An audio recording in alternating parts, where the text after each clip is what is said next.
termine avec Eiffage, Daniel. Belle hausse pour le 5e groupe européen de BTP. Vendredi dernier, plus 1,89%. Eiffage tout près de retrouver son niveau d'activité avant crise sanitaire. Le 3e trimestre a été pour le moins dynamique.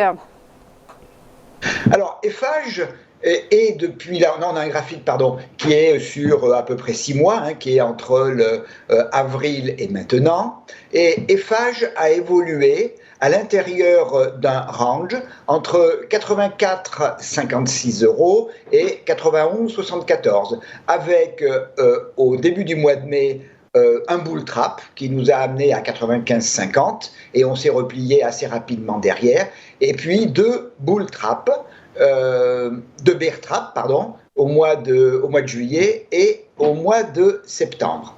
Et puis, effectivement, vendredi, Eiffage a donné un véritable signal de sortie de ce range 84,56, 91,74. On a une moyenne mobile de 100 qui supporte les cours et qui est haussière, et la petite moyenne mobile exponentielle 13 qui supporte les cours depuis environ un mois. Alors, les objectifs, tout d'abord, le premier niveau, c'est le plus haut du mois de mai à 95,50, puis au-dessus, la résistance à 98,64.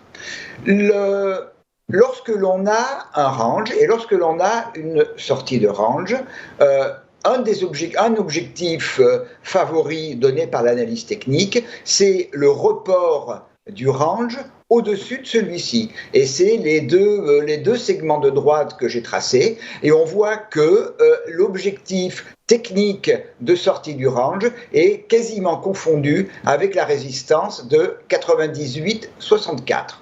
A contrario, si on venait casser le niveau de 89,60 €, qui est le dernier plus bas dans la tendance haussière, c'est également un niveau important puisque il a été, à fin septembre, il a été résistance, il a été également travaillé au mois d'avril et au mois de juin. Donc une rupture de 89,60 invaliderait la vision haussière que l'on aurait sur Eiffage. Là aussi, il y a le RSI, lui, il est en zone de surachat. On est sur une période, et je le redis, où les marchés sont globalement surachetés, donc il faut être néanmoins très prudent, mais le signal de sortie de range d'Eiffage est extrêmement propre.